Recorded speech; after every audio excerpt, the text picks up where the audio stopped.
what do you say, Paul, that we get into the news? Let's go to the news. What's new? Here we go. Good evening, Mr. Mr. North South American, all the ships and clippers at sea. Let's go to press. Fly. There's a bunch of game news. Let's see if we can get right through it. First, Dune is shipping. Lots of people are getting their copies. Some people have gotten their copies a long time ago, but there seems to be a watershed of Dune that is coming out. I took a look at it. My copy is going to be coming in probably on Monday. But Matty canceled his Dune order. Oh, no. Or oh, yes. Oh, yes is the answer. Because what he found out that there was this special exclusive Kickstarter that had miniatures. Really? Like a Kickstarter, surprise, prize. Which is an exclusive Kickstarter. I'm sorry, not Kickstarter exclusive, Gale Force 9 exclusive if you order directly from them, which supposedly is exclusive.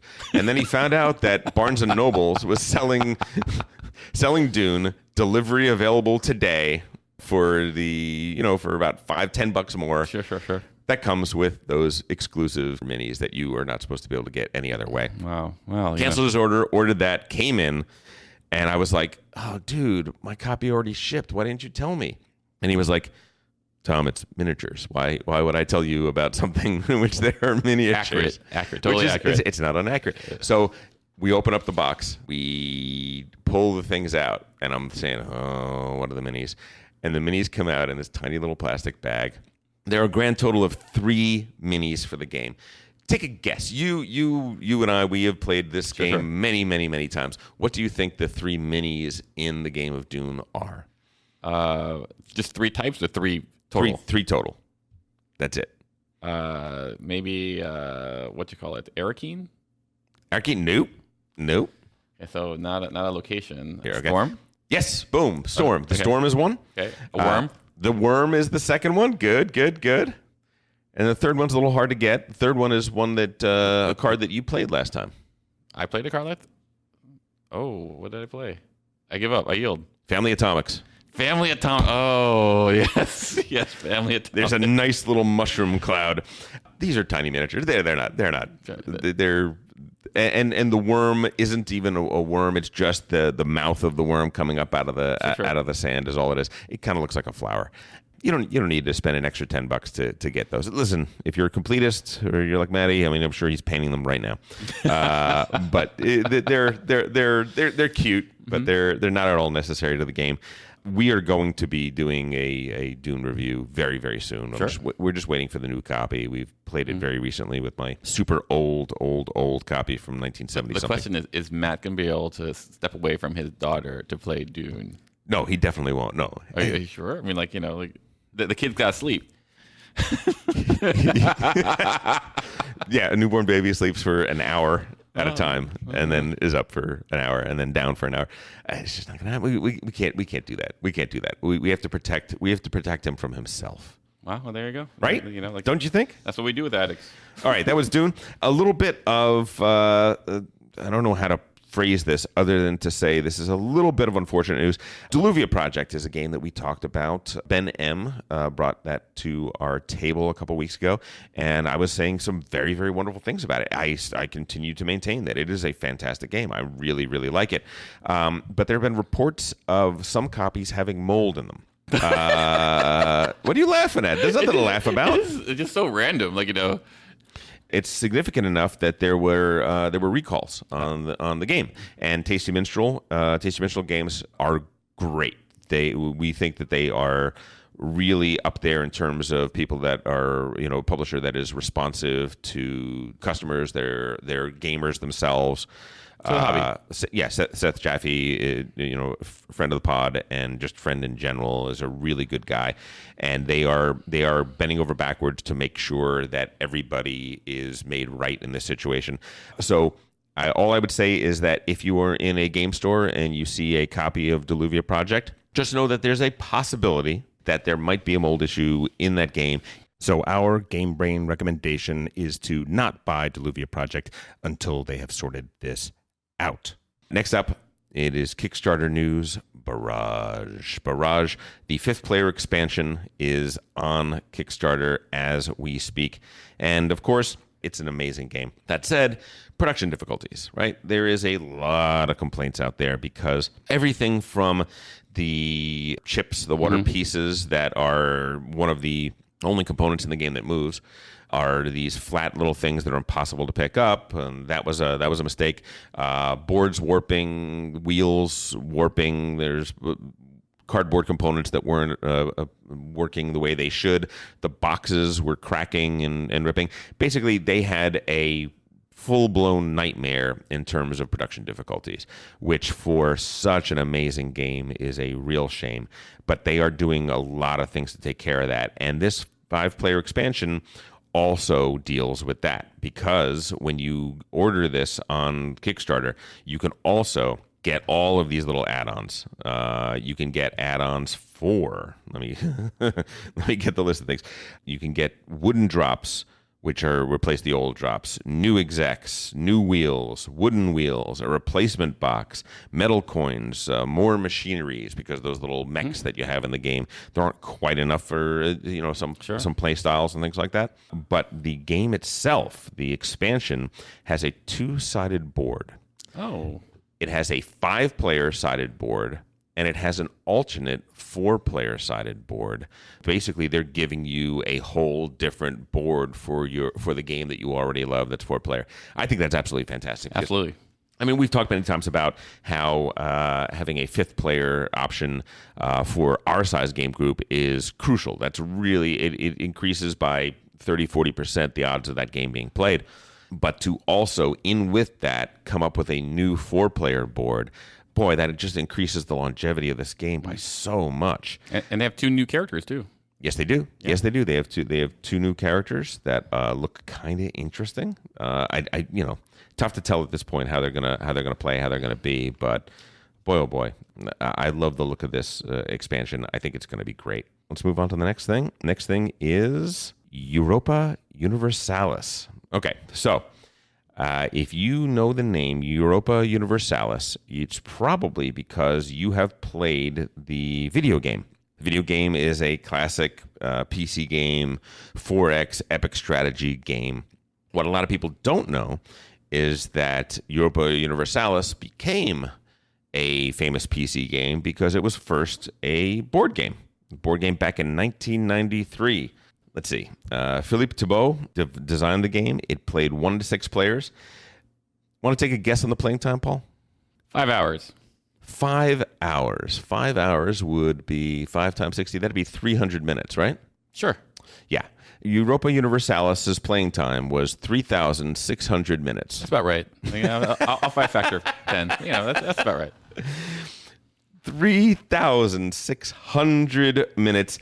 And when did it come out? When did that come out? 93. Well, it turns out like in 93 there was actually more time in the universe. Now we are shrinking. It is a de-expanding universe. Yes. Yeah. So there's this sort of thing that we talk about in the hobby sometimes, which is monster games. Mm-hmm. Monster games are generally war games that are designed by mad geniuses that are these huge, epic, unbelievably difficult to access, unbelievably difficult to understand, and super long to play games. Most monster games are these things that people buy, they collect, and they have never, ever played. I think the grand poobah of them all, the greatest of all of the least playable game ever, is a game called Campaign for North Africa. 1979. So that was, so I said 3,600 minutes for Europa Universalis. The Campaign for North Africa, 60,000 minutes. Well, think about that. That's what, 1,000 hours? Is that right? Yeah, it's 1,000 hours. Well, how much do you think that game cost? $100? Oh, it's impossible to find now. It's like $500. Yeah, but like at the time. Yeah, probably about that. Maybe 80. So 1,000 hours. That's for entertainment value, assuming that's and let's be clear, that's high value. If you want to play it in 60,000, by the way, no board game plays in the time that it says it plays. Exactly, in, right? Because it's actually a 2 months teach. It's a 2-month teach. Oh, it's way worse than that. Do you know how many players you need for this game? You need a minimum of 8 players. Well, there you go. This game is Campaign for North Africa. So the price goes even further down because you divide that by 8. Oh my God! Like the fun density must be amazing. This game has rules in war games, rules that are these tiny little things that you can never remember, but are for historical accuracy and don't fit into the game at all. Are called Chrome. It has one of the most infamous chromes in the world, which was. You're in North Africa, right? So you need water and you need gas and you need this and stuff. They had a rule where the British jerry cans that hold their fuel and hold their water were less well designed than the Axis powers things. German engineering. Exactly. So for a portion of the game, right, from 40 to 41, the jerry cans are going to evaporate. And there are these spreadsheets. There are these huge, this is pre-Excel. Yep. So everybody in the 10-person team is basically doing this massive logistics puzzle on, okay, so I have to calculate for the water evaporation, the fuel evaporation in each one of my jerry cans, and then they have to be distributed out to these people. And it is absolutely insane. Europa Universalis is less so. But it is still a largely very, very super difficult game to play. Now, once it came to the PC, boy oh boy, they found their place. Yeah, it was a really great game. It was a 4X game that had diplomacy, that had trade, that had military and economic development, that had all those sorts of things. And so now we come to today when they are basically turning Europa Universalis, the price of power, is a brand new game. It got funded in 3 hours. There's 19 days left on the Kickstarter. It's like about $100, I think. I'll say this. I look at it and I have questions. I mean, I like their video. Their video was like, "Oh my God, this is so epic!" Like, dun, dun, you know, are you ready for this, son? Can you take my, my reign? Blah blah blah. But it'll be interesting. It says that it plays 1 to 4 players or 1 to 6 players, depending upon the setup, and it says that it plays in 90 minutes. I do not see how this game is playable in 90 minutes. Now, listen, we talked about this. We talked about how these games can sometimes lie, but boy, oh boy, that doesn't seem at all close to how long this game is going to have to take, given all the little things. There's tons of cards. The cards have tons of text on them, and when I see like a whole bunch of text, that says to me, this is somebody that isn't up on current game design, right? Maybe. I mean, like, I feel like there's this aspect where our group could probably use a game like this just as a change of pace. Like I think we are in a certain, like, here's what we've been liking, and it fits a certain paradigm. Sure. But like an older game, like for example, I go like, maybe we should like take a weekend and play Here I Stand. Like, I haven't played that in ages. I love Here I Stand. I know you love Here. I would love to do that. I do not. But like, you see how, like, that's a different than we've been playing for the last year or so. Like, like we haven't been playing that style of game. Yeah, I am totally up for playing a longer game. I am totally up for playing a game that is a 4X game. It's very hard to play a 4X game these days. Yeah, there are odd ducks now in the current stream of game design. To a large degree, I got a lot of flack for my review of Twilight Imperium. I wonder, is this going to be a heartbreaker for me? Sure. Like that is. Or is it going to be something that can truly... Look, if you could do a game that has trading, that has economic development, that has warfare, that has all of these things, and is a true 4X game, and it's an awesome play, not only am I going to buy it, but I'm going to be shouting from the hill. I'm going to be putting together Saturday game days. I'm not going to see my kids. I'm going to be playing the hell out of that thing. So I hope very much that Europa Universalis is it. I'm probably not going to back it myself, but if this is your thing, if you are a 4X sort of Eurothrash gamer that loves the PC game and wants that experience on the tabletop with your friends, look, there are worse things to do. I would say jump out and give it a try. I really am looking forward to playing it. I want to play it at a convention with people that already know the rules. But yeah, let's have at it. You're hopefully skeptical.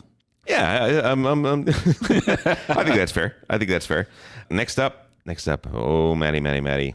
1861 and 1867 are on Kickstarter. Railways of the Russian Empire is 1861, and Railways of Canada is 1867.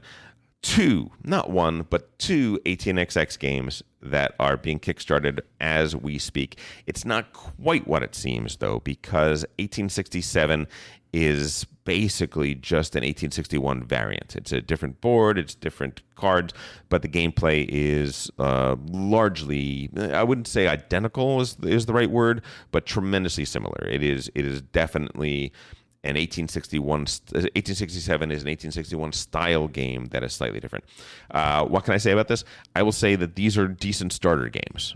They have forgiving stock market things. To me, that's really what it comes down to. 18xx games are either operationally based or they're stock market based. If they're operationally based, then they're about laying the right track and building up your company and doing the best you can, and maybe venturing out and getting a second company. Stock market based games are ones in which what you are doing is you are maneuvering yourself into a situation where you can ransack your own company, dump all the shares, and leave somebody else holding the bag of a company. So it's remarkably prophetic. Yeah, I would say that I would say that the operationally based games exist in a world where human nature is not taken into account, and the stock market games are more. Yeah, it's really interesting because like when I first came to this group, I feel like there was I won't say looking down at 18x games, but there was like this those are for the old crotchety people. And for Matt to be the person to be the vanguard of our, like, oh my God, 18x games are great. Like, it shows a shift in personality. No, yeah, I mean, you have to understand, it's a slight misconception on your part. We never look down at train games. We look down at train gamers. No, absolutely. Fair enough. But like, like 18xx, for all of it they're cruel games. And yes. And there are two people who like cruel games: cruel people and sociopaths, which I happen to be both. But Matt, Matt is neither. And so for him to go like, "Oh my God, I love," and then you could just screw this guy by dumping all your stock, it'd be great. I go like, I don't know if I know who you are anymore. Look, they are very, very deep games. They're very, very involved. There is no luck involved. It is literally. You are making the moves that are either going to win you the game or lose you the game. It's like a four-way boxing match. Yeah, listen, I was one of the early proponents of Age of Steam. I've been pushing everybody in this gaming group for years and years and years to play as much Age of Steam as we can in hopes that one day we could cross over to 1830. The problem is that 1830 was the only 18x game that I really knew and that I had really played. I'd bought 1857. These are both not starter games at all. So now that we have things like 1861, 1846, 1879, listeners, I apologize. I know I'm just throwing out a bunch of numbers to you. I get it. I understand. It sounds dorky as hell. But I will say that each one of these games is different. They're in a theme, but they play very differently. And those three that I listed are quite good at being a game that you can kind of wrap your head around and get into, or not. Right? I play 18x games. I go like, this is no different than how I approach every single game. So there's no shift for me. But like for other people, I feel like it's an interesting thing. Like, Anyway, moving on. 1861, 1867, available at Kickstarter right now. And the last thing before we do part 2 of our SN preview, we'll just say that Graham Nash of Crosby, Stills, Nash, and then Crosby, Stills, Nash and Young, and so on and so forth, had a really interesting interview on Sirius XM radio this week. He was talking about how he used to play Risk with Jimi Hendrix, And evidently Jimi Hendrix would be just blitzed out on acid, and Nash could never, ever beat him. And he describes it, quote, "He was unbelievable at it. He was a military man, you know. He was a paratrooper. And I don't know whether you know that about Jimmy, but no one ever beat him at Risk."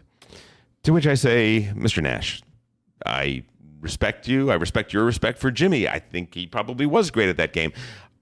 Being a paratrooper, being a military man has absolutely nothing to do with being good at Risk. I don't know. Like, I hear that and I go, like, how blitzed out were you? Like, you know,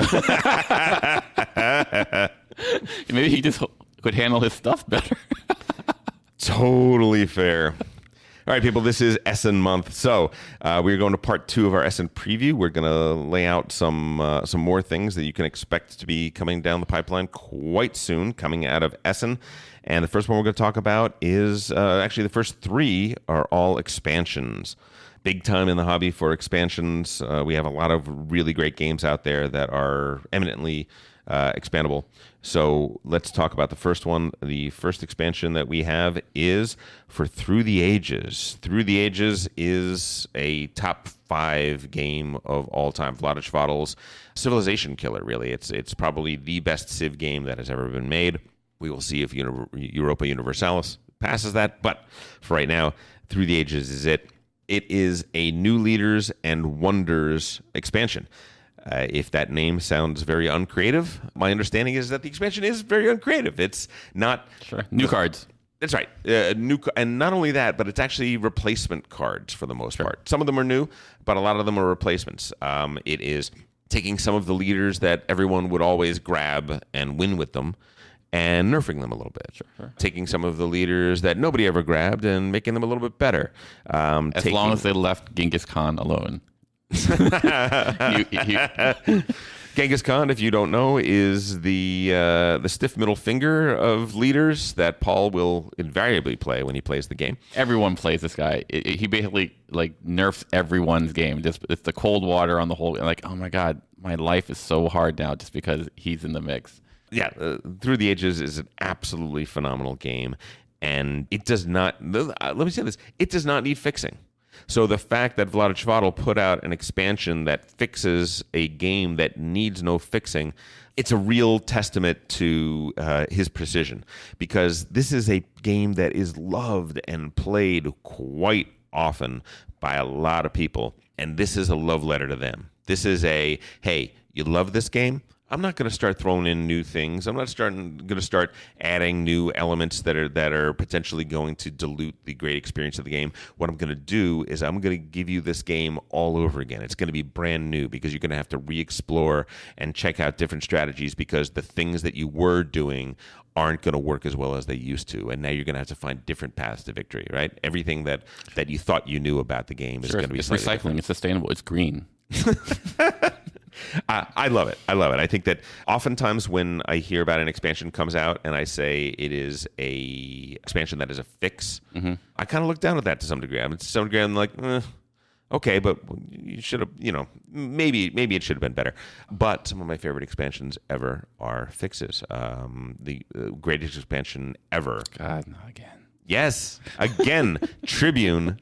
The expansion for Tribune is the most amazing thing, and it's because it isn't just a fix, but it is a fix. It is. It does take a good game and make it great. It's fine. It is so damn good. Anyway, if you love Through the Ages, you must get this expansion, because it is going to increase your gameplay by leaps and bounds.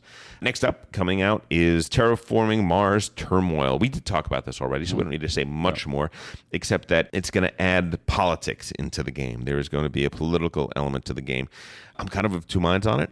I will say that it seems like they're trying to make the game a little democker, which warms the of course it does, the cockles of my heart very much. But I would also say that Terraforming Mars is one of those games that I like every expansion that doesn't create a separate board that you're focused on. And I dislike the expansions, colonies, and Venus Next that lead your attention away from the central board. I just think that they're not as good. I'm the weird duck in our group. I'm the person who goes like, yeah, Terraform Mars, it's okay. Like all the expansions, we're like, yeah, okay. It's still, if you're a completionist, you're gonna get this. So Oh. I love that you're just willing to say that in public. Well, no matter what, just let the chips fall where they may. I live my life out loud. That's great. That's awesome. I mean, so wrong, and yet just boldly proclaiming it. It's wonderful. Absolutely wonderful. Hey, I'm going to a Taylor Swift concert, so it's out there now. It's out there. Your taste is on the record. Next, and the last expansion I'm going to talk about today is Anachrony. Fractures of Time. We haven't talked a lot about Anachrony because we have not played Anachrony. That's the one game that I've been listening to this whole podcast that I go like, why isn't Matt getting this? Because this is the game that I thought was, oh wow, this is really interesting. Yeah, it really is. Listen, the hobby is large. there are a lot of games out there. There are a lot of really good games out there. You can't play them all. Even us, even with our 2 dedicated game nights, and then lots of little side project game nights. Like, hey, can you come over for a little bit? Things are going to fall through the cracks. Anachrony is one of those things, and it's probably about time that it gets revisited.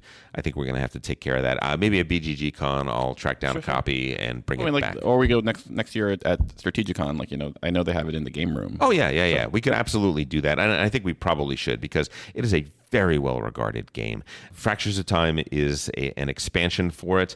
And I got to say, reading about the expansion, not knowing the base game, is kind of like coming in at Avengers Endgame without having seen any Marvel movie. It looks dense, it looks fascinating, and it kind of really makes me want to go back and watch Iron Man and start the process. So. Anachrony. That's the next one. That's it for those. Let's talk about some of the original games that are coming out at SN this year. This is an interesting one. It's a game called the Artemis Project. Designer Daryl Chow and Daniel Rochi. Artist Josh Capel and Dominic Mayer. Published by Grand Gamer Guild, I believe.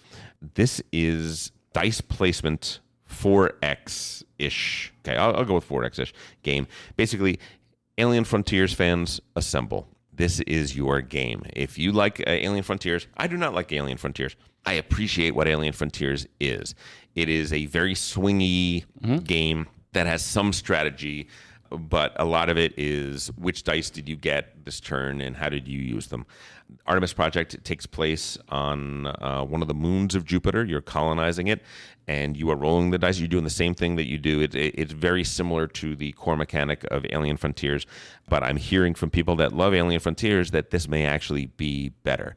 If that is your love, if that is your passion, if you love that game, and there are a lot of people that do. I don't diss anybody for loving that game. It's just a little too chaotic and a little too swingy for me personally. I recommend that you guys check out Artemis Project when it comes down. It's getting some buzz. I like the artwork in it. Yeah, it's beautiful. Listen, I love, High Frontier is one of my guilty pleasures, one of my secret favorite games.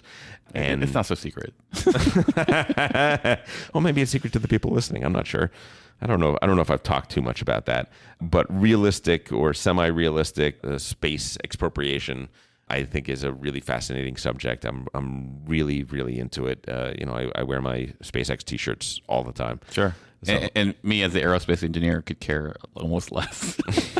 Couldn't care less. Could care less. Yeah. But you're mostly terrestrial. Fair enough. Have you done anything outside of Geosync? There is a space telescope that's going to the John Webb, and I worked on the predecessor of that one. So the answer is no, unless Chandra went out. I don't know.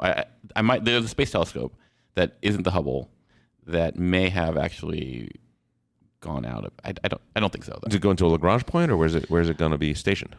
I don't know. There's been this evolution of space telescopes. Hubble was probably the one everyone knows, and then there was something called AXAF, which got turned into called Chandra, and then there is this other one, Webster. I can't remember, and it's going to be this huge telescope, and I believe it's supposed to go even further out, it'll be this really big orbit, Okay. And so I can. This has been Space Talk with Paul and Tom. That's right. We want to thank you guys for coming on. Yeah. Next up, would an aerostat in Venus be more survivable for the human race than right. Mars? That's right. Europa it is. By the way, the answer is yes. Sure. Why not? Gravity. Moving on. Gravity. We need gravity. Okay. Last game I want to talk about today that is going to be coming out at Essen is a game called Sierra West. Sierra West is not by a designer that I'm particularly familiar with, a gentleman by the name of Johnny Pack Canton. And basically, it is set in the late 1840s. Pioneers are heading out west, gold rush era. And what is interesting about this game is the design seems to have some elements in it that are quite new. It has a deck building element, which is not new. It has a worker placement element, which is not new. But what it has is it has multi-use cards that you are going to draft essentially, and you are going to put out on your board or on you're basically creating a trail for your prospectors, your people to move around. And the way these cards slot into each other is such that the card has 8-10 different symbols on it. And when you slot that card in with another card or into the board, only a certain number of those, only a few of those symbols are going to be visible. So what you're really doing is you're creating a path whereby your person is going to be able to walk over these symbols, collect these resources, and figuring out which way to position that card, which way to use that card, which combination to put them in is going to be a major part of the gameplay. That sounds pretty darn unique. That sounds really, really quite interesting to me. Some of the places your prospector is going to be able to go are going to be collecting resources. Some of them are going to be turning those resources into actions. And listen, I'm always up for a new innovation in terms of game design, and I love, love, love multi-use cards as an element. Yeah, I wasn't listening. I was looking at the Space Telescope. You were looking at the Space Telescope? It is called the John Webb Space Telescope, and it's going to orbit the sun. Oh, okay. It's going to be L2 Lagrange point. So L2. Yeah. Good. For those who don't know, L2 is L2 is one of two Lagrange points, which are between the sun and the Earth. The Lagrange point is where the gravitational forces of the sun and the Earth are equivalent. And L2 is known as one of the large Lagrange points. It's some Lagrange points are like trying to balance on a beach ball, and the slightest move and you fall off of it. This one is more like a dent in a pool table where everything is going to sort of fall toward it and fall into it. There'll be lots of little microparticles and things like that. Yeah, it's just a safe place, very easy to maintain there. You don't need to use a lot of energy. Once again, this is Space Talk. brought by Matt Robinson and his game group. Oh my God! All right, Paul. Let's get out of this. Let's get our heads in the game. I think that was the longest news segment ever. It might be. Yeah. Here we go. Let's get our brain in the right place.